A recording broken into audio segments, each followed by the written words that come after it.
구독, 좋아요, 알림 설정. 스킵 멈춰. 전체적으로 LS그룹 계열사들의 그 자기소개서 항목을 좀 살펴봐야 될 텐데 특징이 있나요? 네, 특징은 크게 두 가지 정도가 있습니다. 첫째는 전 계열사마다 질문을 골고루 묻고 있다는 점이 특징입니다. 지원 동기부터 지원자의 과거 경험이라든지 지원자의 생각을 묻는 가치관성 질문들까지 폭넓게 묻고 있다는 점이 특징이라 할 수 있고요. 두 번째 특징은 오늘 이 방송에 수많은 CG를 등장케 한 LS 니꾸동 재련의 다양한 자소서 문항수를 꼽겠습니다. 아하. 현재 8가지 정도 문항이 나와 있는 것으로 확인이 될 텐데요. 준비된 오늘 내용들과 함께 대비해 보시면 좋겠습니다. 네, 일단은 LS전선의 자소서 항목부터 살펴봐야 할 것 같습니다. 일단 내일이 서류 접수 마지막 날이기 때문에 대부분 많은 취준생 여러분들이 이미 쓰셨을 거예요. 하지만 오늘 차쌤이 알려주시는 팁들을 확인해 보면서 다시 한번 점검해 보시는 게 좋을 것 같습니다. 일단 1번부터 항목 확인해 보도록 할게요. 본인을 3가지의 해시태그로 표현해 본다면 최소 10자에서 최대 100자입니다. 뭐 쓸 내용이 없겠는데요? 예, 작성이 굉장히 쉬울 수도 있지만 굉장히 많은 고민을 유발하는 문항이라고 할 수 있습니다. 여러분은 그 평소에 SNS를 통해서 해시태그를 어떤 걸 쓰십니까? 뭐 사랑, 열정, 피스 뭐 이런 거 쓰진 않잖아요. 그렇죠? 네. 결국 그러한 주제에 맞는 자신만의 키워드를 쓰는 게 특징이라고 할 수 있습니다. 문제는 자기 정리가 잘 안 되어 있는 공학 계열 분들 대다수의 특성상 자신의 해시태그를 말하는 것 자체가 좀 남사스럽고 좀 불편하다는 걸 생각하시는 경우들이 있다고 볼 수 있는데요. 전체적으로 본인이 어떤 특징과 시그니처가 있는지를 정리해 보는 게 중요합니다. 팁을 좀 드리자면 2가지가 있는데요. 하나는 지금 여기 다른 문항들 2번, 3번, 4번에 적을 내용과 겹치지 않는 내용을 한번 1번 내용의 키워드들로 녹여보시거나 그게 아니라고 한다면 역으로 2번, 3번, 4번에 넣을 내용들을 대표하는 키워드들을 넣어보는 것도 약하게만 한번 생각해 보실 필요가 있겠고요. 너무 뻔하게 말할 부분들은 좀 적절하진 못합니다. 결국 면접 때 초반에 인사를 하게 될 거예요. 예, 안녕하세요. 뭐 자기소개를 한 다음에 그냥 간단하게 바로 역량 질문을 면접 때 할 수 없기 때문에 아니 여기 1번 문항에 얼굴 천재라고 하셨네. 막 이렇게 분위기가 흘러가요. 그러면 예. 준비된 얼굴 천재입니다. 막 이렇게 해야 돼요. 막 그런 세상 어색한 분위기로 면접이 이어질 거거든요. 그 면접 때 아이스 브레이킹용으로 나오는 질문이니까 특징이라고 할 수 있겠죠. 저 방금 전에 네네. 굉장히 공감됐어요. 네네. 네. 얼굴 천재라는 해시태그 네. 혹시 차쌤이 그러니까. 아닙니다. 한다라고 하면 전혀요. 저는 그렇지 않습니다. 어떤 거를 저는 뭐 재간둥이 뭐 이런 게 있겠지만 죄송합니다. 저희 방송 취지에 맞지 않았네요. 근데 오히려 해시태그는요 이런 게 좋습니다. 네. 워킹 홀리데이를 갔다 오신 분이라면 네. 멜버른역 부근 맥도날드. 내가 그 안에서 했던 열정을 발휘하고 싶다면 이렇게 나의 어떤 과거 경험 속 배경이 되었거나 아니면 캡스톤 디자인 3회 연속 출전의 비결. 좀 어절 단위로 길지만 해시태그를 한번 녹여보는 것도 저는 괜찮아 보이고요. 조회수라든지 매출의 어떤 성과, 결과가 뚜렷했던 분이라면 하루 만에 빼빼로를 100개 이상 팔은 비결. 뭐 이런 식으로 명확하게 어떤 특정한 씬을 특정한 시퀀스를 보여주는 식의 해시태그가 오히려 면접까지 고려했을 때 굉장히 적절해 보이고요. 기사 자격이 4개 있다네. 뭐 이렇게 하는 경우들도 과거에 보았거든요. 그러면 이 자격을 취득하게 된 계기라든지 이런 부분들을 면접 초반에 나올 거니까 굉장히 본인은 원하는 스타일로 면접 분위기를 조율할 수가 있겠죠. 현명한 여러분들의 해시태그 선택이 여기 중요합니다. 보면 무슨 채널에 유튜버라고 써놓은 거 있잖아요. 네네. 이것도 뭐 면접에 올라갔을 때 이런 어떤 자기가 유튜브를 하고 있다라든지 이런 거 자체가 도움이 될 수가 있을까요? 어떻게 말하느냐에 따라 다를 것 같습니다. 뭐 예를 들어서 저는 현재 구독자가 2만입니다. 뭐 이렇게 자랑을 하게 되면 그럼 나중에 유튜브 더 하시는 거 아님? 이렇게 질문이 나올 거예요. 그쵸. 그러면 그런 거 아님? 이러면서 분위기가 좀 이상해질 수 있는데 저는 이러이러한 주제를 주로 다루고 이러한 분야에 애정이 있고 관심이 많다. 해서 지원 분야와 관련이 있으면 그 분야에 대한 애정도를 관심이 없더라도 나라는 사람의 성향이 특정한 분야에 관심이 많다는 걸 어필해주고 집중력이 있고 몰입도가 있는 지원자임을 어필할 수 있는 도구가 될 것입니다. 네, 첫 번째 문항 해시태그 함께 봤고요. 두 번째 문항을 또 살펴볼게요. LS전선 핵심 가치 중 본인을 가장 잘 설명할 수 있는 한 가지를 선택해서 이유를 경험 중심으로 작성해 주세요. LS전선 홈페이지에 핵심 가치 확인이라고 가로치고 돼 있고 그 밑에 숫자 1번 뭐 800자 이렇게 뭐 선택을 4가지 중에서 하라고 써 있네요. 이거 어떤 식으로 작성을 해야 될까요? 예, 결국 가치관을 어필을 하면서 자신이 네. 이 해당 회사의 핵심 가치와 어느 정도 맞물려 있는 인재임을 보여줘야 되는 부분이 될 것 같습니다. 그리고 다른 어떤 문항에도 회사와 관련된 질문이 현재 나와 있지가 않기 때문에 결국 여기서 회사 지원 동기를 녹여야 되는 숙제 아닌 숙제가 남을 수밖에 없습니다. 회사 측에서는 핵심 가치를 현재 오픈을 4가지로 하고 있는데요. 준비된 화면을 통해 핵심 가치가 무엇이 있는지를 간략하게 먼저 좀 살펴보도록 하겠습니다. 일단 이 핵심 가치 4가지 중에서 뭐 적혀 있는 이 키워드 하나하나에 적혀 있는 한글 글자에 너무 매몰되거나 접근을 해선 곤란하거든요. 이를테면 고객 최우선이라는 말에 고객을 꼭 상대하고 응대했던 경험만이 고객 최우선은 아닙니다. 회사가 고객사를 상대로 하는 고객 최우선이기 때문에 회사를 사람에 빙의한다는 표현은 그렇지만 우리 LS 전선이 고객사를 대할 때 고객에게 차별화된 고객 감동을 주려면 어떻게 해야 될까요? 당연히 높은 기술력과 원활한 어떤 업무 스케일과 관련된 어떤 회사 측의 탄탄한 인프라가 있을 때 고객사가 만족하는 거 아니겠습니까? 그러려면 결국 각 구성원들이 자기 직무에서 맡은 역할에 최선을 다해야만 가능할 것입니다. 따라서 본인이 자기 역할에 최선을 다했던 이야기들을 함께 녹이는 게 좋고요. 회사 지원 동기를 적어야 되기 때문에 이러한 부분에선 회사 지원 동기적인 요소도 문단의 맨 처음이나 문단의 맨 마지막에 기재가 되는 편이 아무래도 적절하지 않나 싶습니다. 네.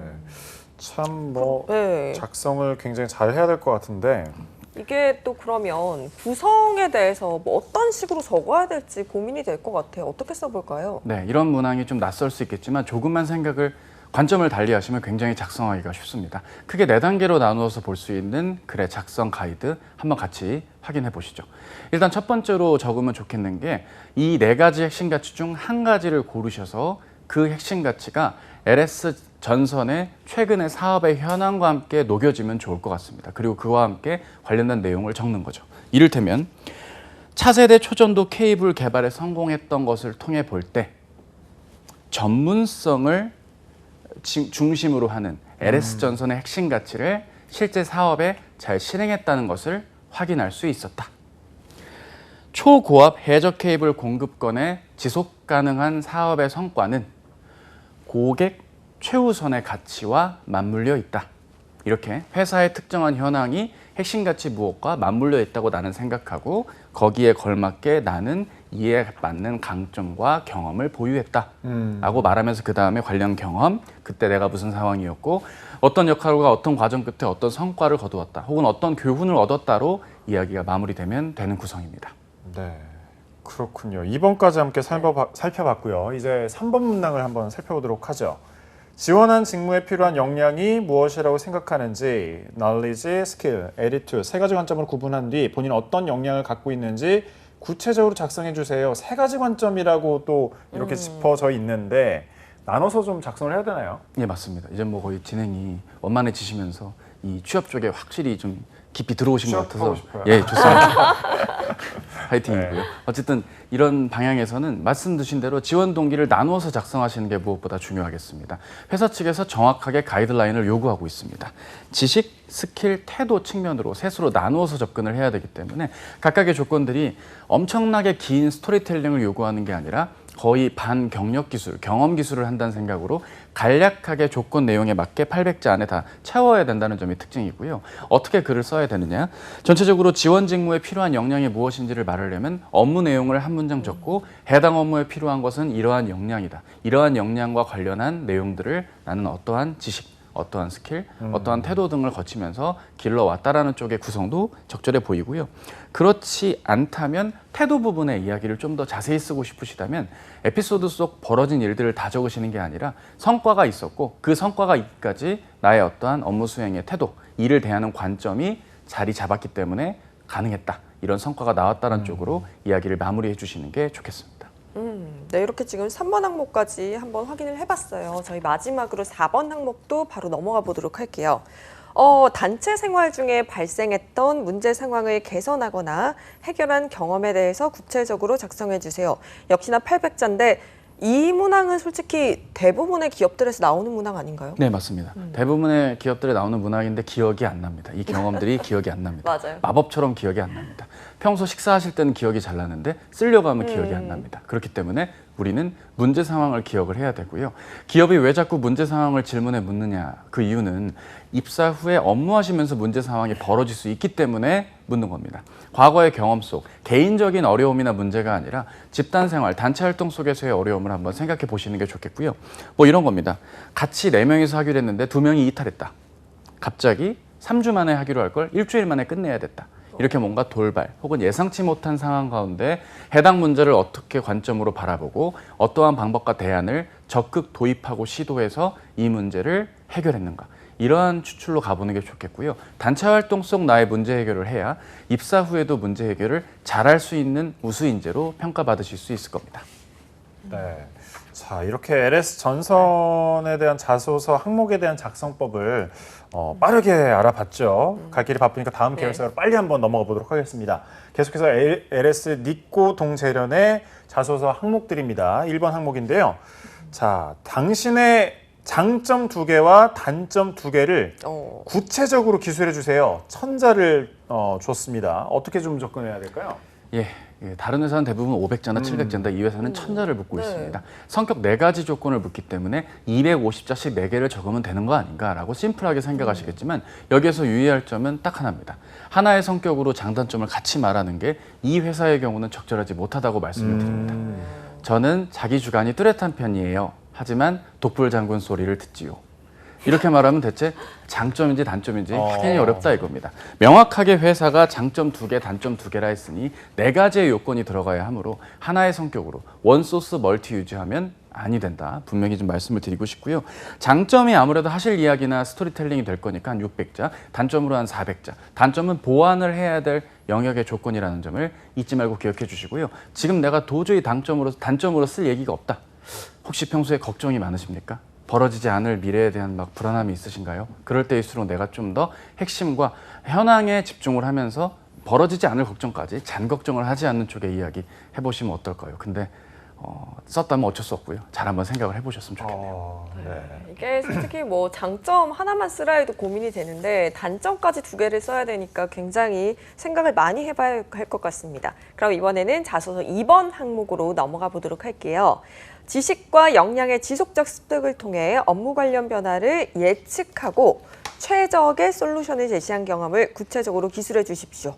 역시나 천자인데 저는 이런 문항은 또 처음 본 것 같아요. 그렇죠. 거의 뭐 논술식의 문항이 네. 아닐까라는 생각이 들 만큼 이 문항을 좀 해석을 해야 되는 부분이 있을 텐데요. 주어진 지문을 좀 패러프레이징 해볼 필요가 있습니다. 일단 문항에 나와 있는 지식과 역량을 익히며 업무 변화를 예측했다. 결국 제가 봤을 땐 기존에 있던 프로세스나 방법의 비효율적인 면들, 조금이라도 개선해야 되는 부분들이 있다면 그러한 부분들을 내가 찾고 초점을 두면서 그 안에서 어떻게 새롭게 내가 보유하고 길러온 지식과 역량으로 이 부분을 개선시키고 효율화하고 해결했던 쪽으로 이야기가 나오면 일정 부분 좋아 보이겠고요. 만약에 도저히 할 말이 없다, 맨 마지막 부분에 마무리를 짓기가 어려운 게 이런 문항의 특징입니다. 이럴 때는 LS 니꼬동 재련과 현재 진행 사업이 앞으로 어떻게 더 변모하고 변화될 예정인데 이러한 부분에서 이러한 이 질문에 나와 있는 것처럼 변화와 어떤 업무 변화의 관측, 최적의 솔루션을 도출하는데 입사 후 담당하게 될 업무에서 내 역할을 다 해내겠다. 혹은 뭐 4차 산업혁명 시대에 이러이러한 사업이 앞으로 더 LS 니꼬동 재련에 이어지는 데 있어 제 몫을 다 해내고 싶다. 뭐 이런 차원의 마무리 문장까지 추가해 주신다면 적절해 보이지 않나 싶습니다. 네. 자, 2번 항목까지 빠르게 살펴봤고요. 계속해서 LS 니꼬동 재련 자소서 3번, 4번 항목 한꺼번에 살펴보도록 하겠습니다. 자, 먼저 3번. 계획된 일, 과제를 치밀하게 실행해 탁월한 성과를 창출한 경험을 구체적으로 기술해 주십시오. 천자 요구했고요. 4번. 어려운 일, 과제가 주어졌을 때 동료와 협업을 통해서 새로운 가치를 창출한 경험을 구체적으로 기술해 주십시오. 역시 천자입니다. 어떤 식으로 이건 좀 접근해야 될까요? 예, 이제부터는 빠르게 두 문항씩 살펴보는 네. 시간이 될 네. 텐데요. 일단 3번 문항의 경우는 계획된 일을 실행해서 성과를 거두었다. 사실상 목표 지향성을 확인하고자 하는 문항입니다. 어떤 목표가 글에 드러나야 되고요. 이 목표를 달성하는데 그냥 하다 보니 됩디다. 이게 아니라 명확하게 계획을 짜고 그 계획을 차분히 진행하는 과정에서 자신의 강점과 어떤 태도적인 면의 강점을 드러내주고 부각해주는 게 중요하겠죠. 목표를 달성했단 말을 하려면 중간에 어려움, 어떤 빌런이나 어려움 등이 등장하는 게 좋습니다. 그런 경험이 없다고요? 잘 한번 기억을 해보십시오. 살면서 그런 경험이 없으면 굉장히 우리 사는 세상이 따뜻하고 다 편안한 세상 다 그렇진 않지 않습니까? 본인의 지난 학부 생활 혹은 석사 생활을 돌이켜 보셨을 때 본인이 생각하는 것 이상만큼 신경 쓰시고 헷갈렸던 부분들에서 어떻게 적극적으로 추진했는지의 이야기가 3번 문항에 드러나주면 좋고요. 성과가 마지막에 드러나는 게 중요하겠습니다. 4번 문항의 경우는 어려운 일과 과제 부분인데요. 누가 봐도 어려운 일이어야 됩니다. 누가 봐도 다 어렵고 힘든 일이어야 됩니다. 회원이 안 모였네. 오늘 축제인데 왜 우리 부스에 아무도 안 오지? 그거는 일할 때 어려운 거는 별건이니까 본인만 어려웠다고 생각하기보단 누가 봐도 어려울 수 있는 과제 수행, 내가 처음 접했던 일들, 낯선 지식과 과제 등을 수행했던 에피소드들을 통해서 한번 고려해 주시고요. 협업을 통한 새로운 가치 창출은 결국 협업을 통해 성과를 거두었다라는 말로 해석하셔서 작성이 이루어져야 될 것입니다. 그러면 저희가 지금 4번까지 후루룩 넘어왔는데 5번, 6번까지 짚어보도록 할게요. 이 5번은요. 디지털 트랜스포메이션의 정의를 기술하고 이를 통해 LS 니꼬동 재련이 변할 모습을 역시나 천자로 기술화해 주십시오. 6번은 LS 니꼬 동재련에 지원한 동기와 해당 직무를 선택한 이유는 무엇입니까? 입사 후 당신의 포부는 무엇입니까? 역시나 천자예요. 이거는 또 어떻게 써볼까요? 예, 일단 5번 부분은 디지털 트랜스포메이션을 사전적인 정의를 한 문장을 적어주고요. 네. 그 다음에 그 문장 안에 있는 내용을 통해 회사가 하고 있는 신사업이라든지 기존에 하고 있던 사업에서 새로운 공법이라든지 다양한 시도를 했던 회사 측 정보와 사례들을 참고하셔서 회사가 현실에 안주하지 않고 변화를 통해 더 나은 개선을 시도하는 기업임을 어필해주면서 그 회사의 구성원이 될 수 있는 나 또한 이러한 변화에 적극 동참할 수 있는 실력과 태도적인 면에, 일을 대하는 관점적인 면에서 최선을 다하겠다는 쪽으로 글이 마무리되면 좋아 보입니다.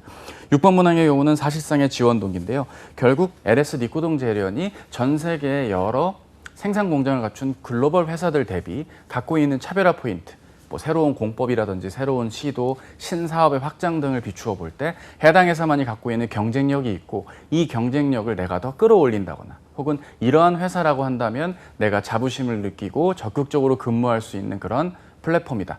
회사다라고 생각을 하여 지원을 하게 되었다라는 말과 함께 지원 직무에 본인이 적합하다는 걸 어필해 주시는 게 중요하겠습니다. 이 6번 문항이 가장 중요하니까요. 잘 판단해 주시고요. 입사 후 포부의 경우는 다짐만 하면 안 됩니다. 포부는 계획과 함께 동반이 되어야 되거든요. 잘하겠습니다. 이거보단 이러이러한 업무를 어떠어떠한 역량을 키워서 잘하겠다라고 근거 있는 다짐을 해주셔야 되는 문항이 특징이니까 임직원 수를 적게 뽑으니까 대략적으로 적으면 안 된다. 이미 문항이 8개 중에 6개가 나온 걸 보면 지원할 사람은 확실히 해라라는 뜻을 회사 측에서 보여주고 있으니 소신껏 하지만 명확하게 글이 나와줘야 되는 게 특징이라 할 수 있겠습니다. 네, 그렇군요.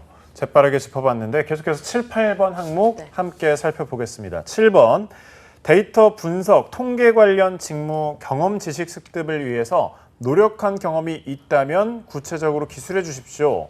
그리고 8번, 자기 기술상, 이건 200자입니다. 7번은 1000자인데 이건 200자네요. 7번은 그런데 노력한 경험이 있다면 이미 전제를 좀 깔아버렸어요. 있어야 되는 거죠, 이런 건? 네, 그렇습니다. 이거 어떻게 좀 접근해야 될까요? 모집 공고에도 나와 있는데요. 네. 통계 관련 직무를 다 우대 조건으로 넣어놨기 때문에 이 지원하실 분들은 애초에 이 경험이 없으면 좀 지원하시는데 어려움이 있을 거고요. 2개의 문단으로 나누어 보는 게 좋습니다. 일단 첫 문단에는 데이터 분석 통계 관련 직무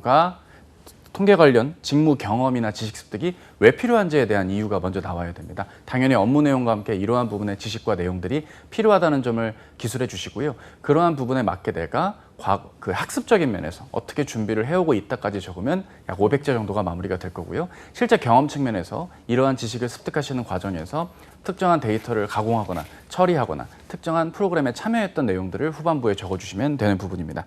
8번은요.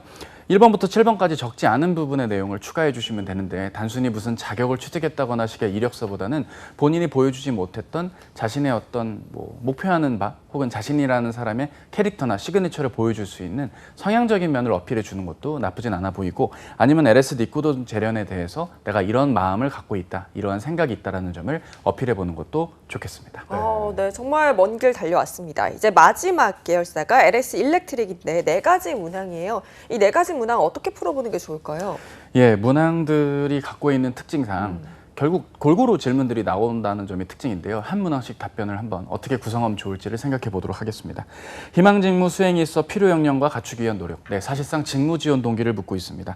천자이기 때문에 결국 역량이라는 걸 여러분들이 자소서에 쓸 때는 업무 내용을 먼저 짧게 기술해 주고 이 업무를 잘 수행하는 데 있어 이 역량이 필요하다라는 초반의 2문장이 핵심이 될 수 있을 것입니다. 이 부분의 초반 두 문장에 150자 내외로 한번 작성을 해보신 다음에 400자씩에서 본인의 강점들을 하나씩 기재를 해보시거나 그리고 이 부분을 통해 LS 일렉트릭에서 LS 일렉트릭이 추구하고자 하는 비전이나 경영 목표 혹은 회사 측의 핵심 가치 중에 한 가지를 현재 업무 혹은 입사 후 담당하게 될 업무를 통해서 실천해내겠다라는 마무리해 주시면 좋을 것 같고요. 이번 문항은 본인 성격의 큰 강점과 약점, 큰 강점과 약점이라는 단어에 혼동 느끼실 거 없이 장점을 하나 적고 장점과 관련된 에피소드를 하나, 그리고 단점에 대한 에피소드와 보완 노력을 한번 적어주시는 게 좋은데요. 본인의 단점에 우유부단하다라든지 뭐 너무 고집이 세서 소통 불통 이런 너무 극단적인 단점이 아니라 실제 업무하는 데는 큰 방해가 안 되지만 본인이 개선할 수 있는 여지의 단점. 그렇기 때문에 평소에 자기 정리가 좀 잘 이루어지시는 게 필요하겠죠. 이 부분은 오히려 서류 평가보다 면접 전형의 질문으로 나올 수 있기 때문에 너무 심하다는 단점은 좀 그렇지만 그런 부분들을 유의해서 작성하시는 게 무엇보다 중요하겠습니다. 도전적인 목표를 세우고 이를 달성하기 위한 노력, 3번 문항인데요. 앞서 다른 계열사들과 함께 다룬 문항에서 나와 있지만 이 목표가 도전적이려면 기존의 목표가 있는데 본인이 목표를 더 높게 잡고 수행을 했다. 이런 부분의 경험들을 쓰시거나 아니면 내가 처음 접했던 경험, 처음 접했던 역할이기 때문에 이 목표를 달성하는 게 쉽지 않을 것이다. 그리고 주변 함께했던 동료들의 우려. 야, 이거 이렇게까지 하지 마. 뭐하러 이렇게까지 해. 라는 이런 등장인물들의 멘트들까지 잘 한번 녹여본다면 해당 문항이 될 것 같고요.